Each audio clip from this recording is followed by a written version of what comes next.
নমস্কার।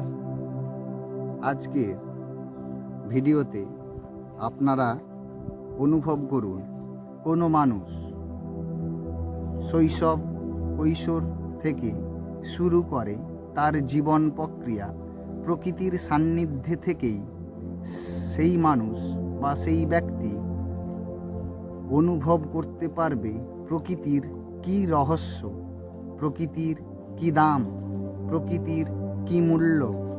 তাই এটা কি উচিত হবে না, একটি শিশু যখন আস্তে আস্তে শৈশব, কৈশোর, যৌবন আর বার্ধক্য, প্রৌঢ়ত্ব, শেষে মৃত্যু, সেই যৌবন শুরুর আগে অর্থাৎ কৈশোর কাল থেকেই যদি প্রকৃতির সঙ্গে তার যোগাযোগ অটুট এবং সম্পর্ক যদি সে প্রকৃতির সঙ্গে বানাতে পারে, তাহলে তার মধ্যে বীর্য ধারণ ক্ষমতা এবং তার শৌর্য ও ধৈর্য ও মেধা, স্মৃতি, বুদ্ধি সব কিছুই